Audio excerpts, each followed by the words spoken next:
di kita warna hitam karena itu juga simbol dari kelanggengan, juga simbol dari Dewa Wisnu. Ya. Makanya di dalam kegelapan itu pasti ada pencerahan. Ada terang di sana. Ada terang. Ya. Kita istilah berpedoman pada kita kembali ke ajaran leluhur. Ya. Makanya kita menggali bahwasanya apa yang leluhur ada yang di tanah Jawa, ya harus kita menggunakan sesaji-sesaji Jawa. Lagi ya. Ini menarik ya. Bahkan itu Mas, kita pernah itu dicap sebagai aliran sesat. Lucunya kan seperti itu. Iya. Mudah-mudahan nanti saya nggak ikut sesat setelah ini itu ya. Loh justru malah mari kita sesatkan saja. Oh sekalian gitu. Terkait sesaji ini kan ujung-ujungnya kan biaya. Iya. Ya kan, biaya yang pada akhirnya dibebankan ke umat. Nah, dan hampir semua pura biaya ini kan selalu naik nih setiap tahun.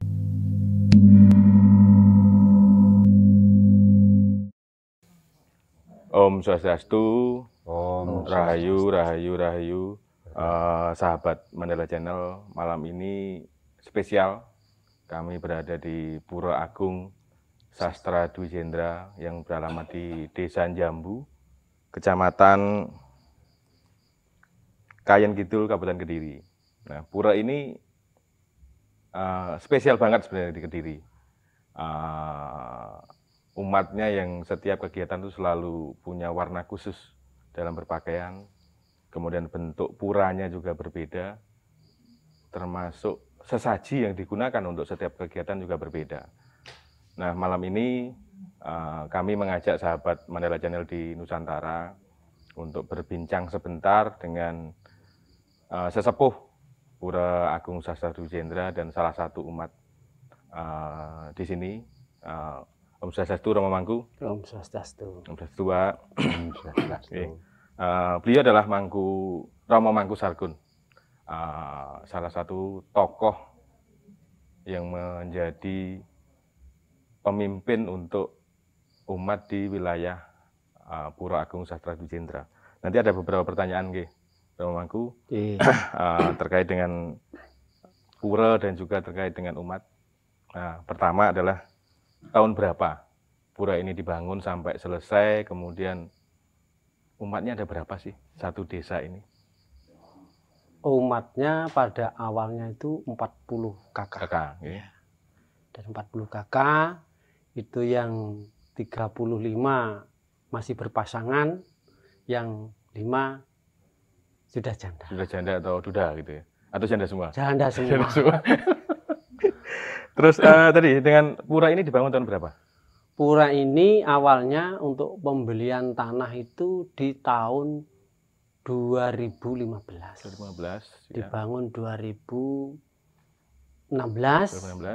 Selesai 2017. Berarti 2017 sudah langsung di Melaspas. Langsung Melaspas. Dengan nama tadi ya Pura Agung Sastra Dwi Jendra. Mengapa nama ini dipilih? Nah, ini pasti ya. Karena kita memberikan nama Pura Agung Sastra Dwi Jendra. Kita bahwasanya pura itu juga sebagai simbol tubuh kita, sebagai badan kita. Ya kan? Yang tubuh ini terjadi dari perpaduan antara ibu dan bapak. Betul. Dan juga karena karsa beliau Tuhan, akhirnya berwujudlah tubuh ini. Ya. Maka dikatakan Pura Sastra Dwi Jendra. Ya. Sastra adalah tulisan, ya. Dwi dua, Jendra adalah simbol dari beliau Tuhan. Ya. Terus terkait bentuk bangunan, ini kan boleh dibilang sangat berbeda dengan pura-pura yang ada di Kabupaten Kediri pada umumnya, di mana hampir semua pura kan selalu ada bangunan Padmasana, kemudian Anglurah. Nah, kalau di sini kan berbeda nih. Mungkin bisa disampaikan nama-nama bangunan yang ada di dalam Utama Mandala. Nah, itu yang bangunan yang ada di Utama Mandala itu ada Pratima, yang di sebelah utara itu Pratima Eyang Pancayono. Itu selaku leluhur Pedanyangan yang ada di Jambu. Yang tengah itu adalah Padmayoni. Ya. Itu sebagai simbol dari kuasa Tuhan, untuk lingganya alam ya, alam semesta. Dan yang sebelah selatan itu namanya Balai Paspen. Paspen. Itu sebagai tempat kita kalau mau mengadakan upacara, kita mohon izin dulu. Oke, jadi nama-namanya berbeda ya. Nah, Padmayoni, Paspen, sama tadi Pratima yang berupa arca ya. Terus apa namanya? Pemilihan tadi secara bentuk ini kan cukup ekstrim lah kalau boleh dibilang, ya kan? Karena berbeda jauh. Nah, alasan mengapa pemilihan itu yang menjadi dasarnya itu bagaimana? Alasannya gini, Mas Tio. Ya kita lah mereferensi kita untuk kembali menuju ke ajaran-ajaran leluhur. Ya. Makanya kita direferensi dari model bentuk di Candi Prambanan ya. sebagai awal Hindu di Mataraman kuno. Mataraman kuno. Ya. Jadi sebenarnya bentuk juga ada penggalian ya, tidak langsung dipilih seperti itu ya. Oh, tidak. Ya. Terus terkait bentuk ini kan karena berbeda ini, apakah ada penolakan nggak dari lembaga anggaplah Parisade atau tokoh-tokoh umat di Kediri secara bentuk bangunan?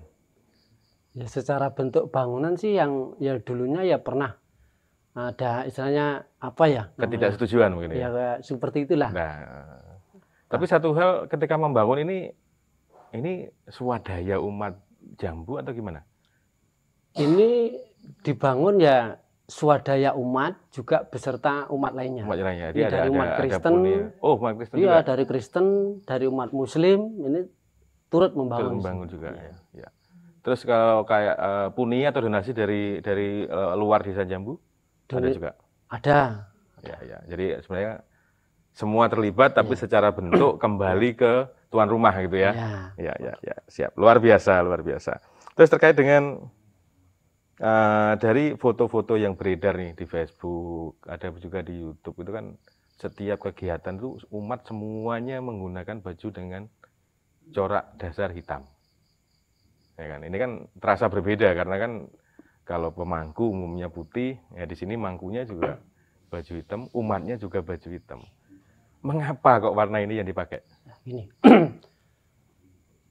kenapa kita pakai baju hitam? Ya, karena kita kembali bahwa di dalam tubuh kita itu kan ada 4 unsur. Ya.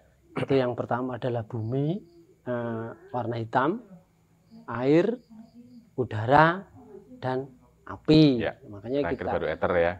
Pancamabhuta. Yang terakhir eter atau wujud. Jadi kita warna hitam karena itu juga simbol dari kelanggengan, juga simbol dari Dewa Wisnu. Ya. Makanya di dalam kegelapan itu pasti ada pencerahan. Ada terang di sana. Ada terang. Ya. Makanya, dan mungkin yang menarik lagi adalah kalau mata kita itu semuanya putih, kan jadi masalah gitu ya. Ini juga perlu jadi perlu jadi renungan kalau artinya semua warna itu boleh sebenarnya. Ya. Tapi saya hitamnya udah sedikit nih. Oke. Jadi itu adalah semua kan artinya kan tidak seenaknya sendiri memilih kan. Ya. Ada ada penggalian terkait makna dan lainnya gitu kan. Artinya semua warna kan sah lah karena Ista Dewata atau Dewata Nawasanga kan warna hitam juga di sana ada, ya kan. Jadi saya pikir menarik sebenarnya pemilihan ini karena berani tampil beda, ya gitu. Terus terkait dengan pelaksanaan upacara, ya kan. Sesaji pun juga saya memperhatikan berbeda, ya kan. Artinya boleh dibilang pura ini adalah dan umatnya itu pura pertama di Kediri yang total menggunakan sesaji Jawa. Nah ini menarik sebenarnya. Apakah pemilihan ini dulu seperti apa sejarahnya di 2017 ya saat melaspas? Ya 2017. Ya karena kita istilah berpedoman pada kita kembali ke ajaran leluhur. Ya. Makanya kita menggali bahwasanya apa yang leluhur ada yang di tanah Jawa, ya harus kita menggunakan sesaji-saji Jawa. Ya. Lalu kita angkat kembali sesaji-saji itu. Mungkin bisa disebutkan, Romo Mangku, sesaji utamanya apa saja sih untuk sesaji Jawa itu yang selalu digunakan yang selalu digunakan itu yang sesaji sajen gede itu, gede ya, yang atau ada sandingan itu ya. ya ada pisang setangkep, Oh, ada cok bakal, ada kambil, ya, aklop-toklopot, itu yang utuh itu, sama kendi, yang sama tikar itu adalah simbol dari zakat itu. Ya. Terus yang selain itu, yang lainnya bubur, tumpeng, bubur juga ya, ada, tumpengnya juga ada. Itu pun kalau kita pas acara tertentu, karena tumpeng mancawarna itu kita ya juga pakai ya untuk berasnya ya asli. Asli ya, jadi ya, warna asli. merah ya dari beras merah. Warna kuning ya dari apa itu? Dari menggunakan ini ya, apa namanya? Nasi jagung. Ya? Oh, nasi jagung, bukan nasi putih tambah kunyit. Bukan, nasi jagung. Nasi jagung, ampok kalau bahasa Jawanya ampok. Terus nasi merah berarti beras merah, nasi putih ya nasi biasa, hitam berarti beras ketan hitam. Ya. Jadi semua tidak reka-reka. Jadi warna itu warna aslinya. Wantek. Ya. Karena warna wantek. Warna sesuai warna alam ya. Jadi artinya apa yang ada di alam itu yang digunakan. Ya, jadi bukan lagi ya pakai pewarna gitu ya. Jadi tidak reko-reko istilahnya. Asli. Nggak ngapusi. Betul. Oke. Terus nah dari 2017 ini kan menggunakan sesaji Jawa gitu kan.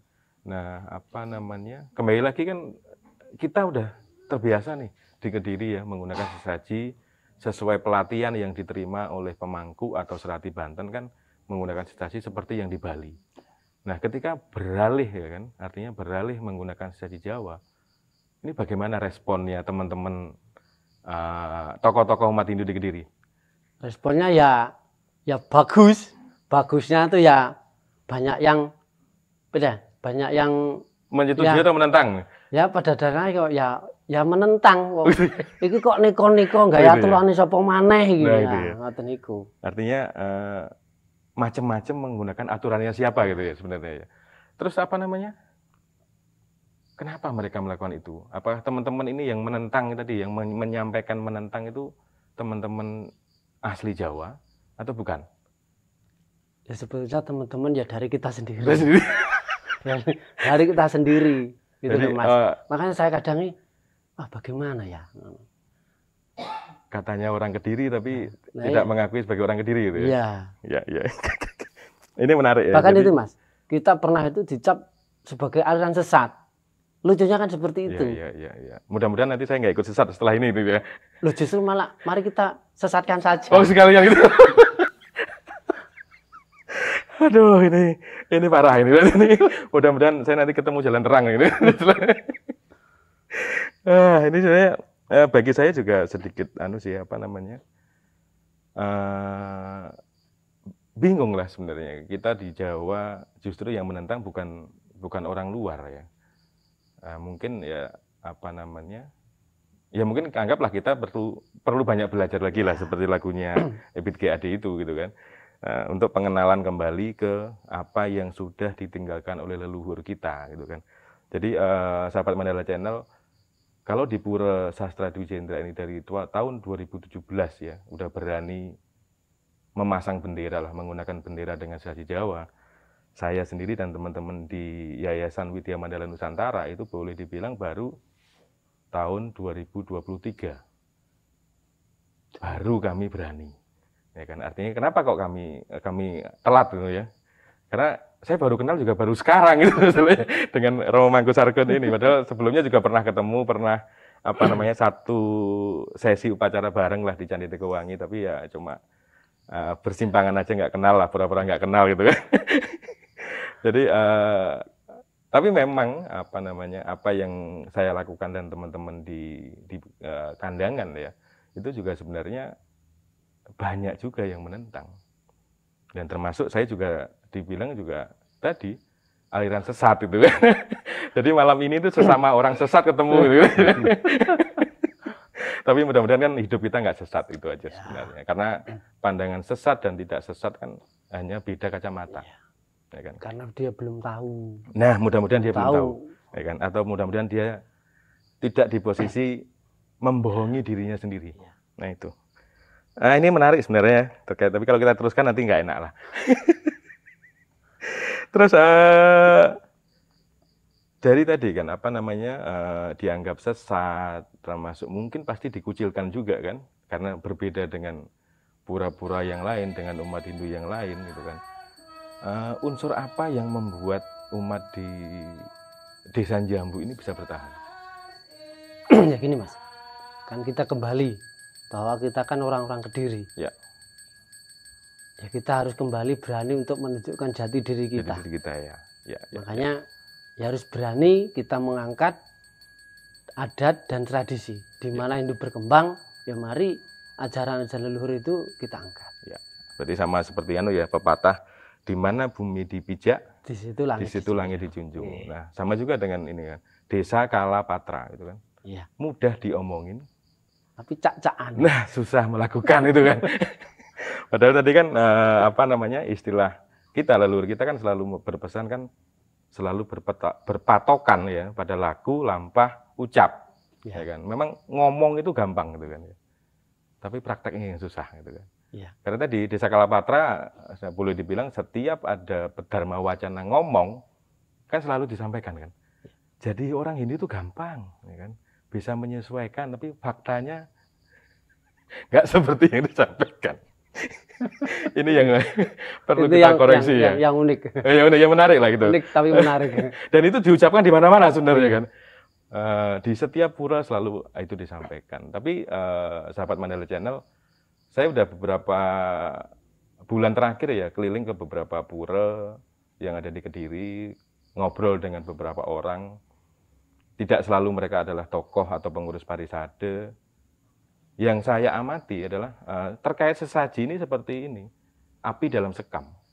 Jadi masalah itu ada, tapi tidak berani untuk menyampaikan secara terbuka. Jadi setiap odalan atau apa itu pasti terkait sesaji ini kan ujung-ujungnya kan biaya, ya kan biaya yang pada akhirnya dibebankan ke umat. Nah dan hampir semua pura biaya ini kan selalu naik nih setiap tahun. Ya. Nah gitu kan. Tapi ini juga apa namanya mungkin nantilah jadi evaluasi kita bersama. Nah sepertinya kita juga perlu duduk bareng dengan yang lain. Oh iya Mas. Ya kan. Jadi mungkin saat ini namanya kita mungkin sedikit berbeda bolehlah gitu kan. Tapi mudah-mudahan nanti perbedaan kita itu tidak menjadi sesuatu yang asing di rumahnya sendiri. Mudah-mudahan teman-teman yang lain yang melihat yang apa yang kita lakukan, mungkin mereka juga pengen belajar seperti kita. Artinya belajar menjadi orang sesat juga gitu kan. Nah kembali saat ini ada salah satu umat yang kita ajak juga untuk berdialog ya malam ini. Saya cuma pertanyaan sederhana nih Pak. Dengan menggunakan sesaji Jawa, dengan menggunakan bangunan seperti ini, rasanya gimana? Rasanya saja mantap ya. Jadi nggak ada nggak ada penolakan ya. Nggak ada. Oke. Jadi lebih nyaman lah biasa. Ya, nyaman. Oke. Apa yang ditinggalkan oleh leluhur kita sekarang kita gunakan kembali di zaman yang modern ini. Oke. Matur nuwun. Nah mungkin terakhir Romangku pesan untuk umat Hindu khususnya di Jawa lah karena kita orang Jawa apa namanya terkait dengan apa yang dilakukan di sini, mungkin ada yang bisa disampaikan ke sahabat Mandala Channel? Ya, ya saya pesan ini saya di sini selaku orang Mangku ya, mari kita kembali ke ajaran leluhur. Ya. Karena bagaimanapun tanpa adanya leluhur kita tidak bisa seperti ini. Makanya ajaran dan budaya tradisi mari kita gali lagi kita untuk kembali ke jati diri kita sendiri bahwa kita hidup ini juga karena karsa beliau leluhur atas kehendak beliau juga ya atas kehendak beliau juga cukup sederhana tapi sebenarnya kalau kita rasakan juga cukup mendalam sebenarnya karena boleh dibilang kita sebagai orang Jawa sendiri sudah mulai lupa dengan jati diri kita sebagai orang Jawa. Nah, Jawa sendiri kan sebenarnya kan bahasa yang cukup sederhana ya. Orang Jawa itu sebenarnya tidak identik dengan suku sebenarnya. Iya. Artinya orang Sumatera, orang Batak itu bisa jadi Jawa juga bisa. Karena inti adalah Jawa itu adalah laku atau perilaku kita. Jadi kalau kita ada sebutan tidak Jowo, tidak Jowo, itu artinya kan Ya. nggak enak seperti itulah ya. Artinya kalau akan lebih nggak enak lagi kalau kita sebagai orang Jawa disebut ndak Jowo Ndak gitu kan. Jawa. Oh, Nah, itu ndak Jawa kuwi. nah ini kan tembung ini sebenarnya Lucu. nah ini lucu tapi menyakitkan Iya. sebenarnya. Nah, ini sebenarnya sejalan ya dengan apa yang Yayasan Widya Mandala laksanakan, yaitu program 1000 Candi Nusantara yang intinya adalah mengajak umat Hindu khususnya di Jawa untuk kembali ke jati dirinya. Jadi dengan bentuk bangunan kita juga menggali kembali, kita menggunakan candi, kalau di Pura Agung Sastra Dwijendra ini namanya Padmayoni. Secara sastra atau secara pengertian tidak jauh beda. Iya. Ya, artinya tidak jauh berbeda, artinya sama saja. Saya juga merasa nikmat lah masuk ke pura ini walaupun baru pertama kali. Tapi bagi saya luar biasa. Kemudian sisi lain adalah penggunaan sesaji tadi juga menjadi poin yang menurut saya sangat penting. Karena namanya identitas kita sebagai orang Jawa juga dilihat kan dari apa yang kita lakukan dalam keseharian. Kalau kita lihat ya di luar negeri seperti teman-teman kita yang di Jepang atau Cina, walaupun mereka kerja dengan pakaian berdasi atau lainnya, tapi adat istiadatnya juga masih dipertahankan. Oh, iya. Artinya kan tetap sebagai orang Jepang ya seperti itulah, walaupun dengan kehidupan dengan teknologi yang modern. Di Cina juga demikian. Mereka tidak konsen namanya agama. Bahkan banyak ya kita tanya agamanya apa, dia bilang nggak ada agama. Tapi yang penting adalah perilaku. Ya, termasuk ingat sama leluhurnya. Ini adalah kunci karena agama sebenarnya adalah seperti baju kita. Ya kan? Kita mau warnain apa aja bebas, tetapi pada akhirnya adalah kualitas kita akan diuji oleh dalam kehidupan kita. Mungkin itu adalah penutup dari saya. Mudah-mudahan apa yang kami bicarakan malam ini bisa menjadi bahan renungan bagi umat Hindu khususnya yang di Jawa. Ya kan? Kita mengajak kembali eling dengan asal-usul kita, ya, dengan budaya kita, dengan tradisi kita.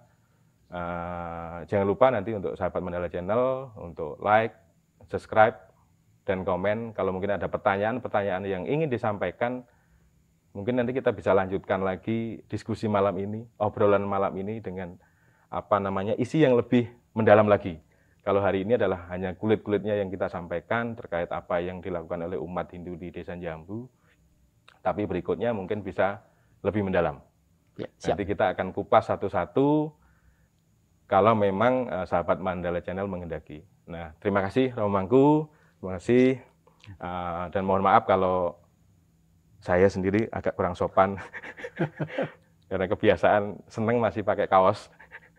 Karena masih muda lah ya. Dan terakhir saya tutup. Om Santi Santi Santi Om Rahayu Rahayu Rahayu.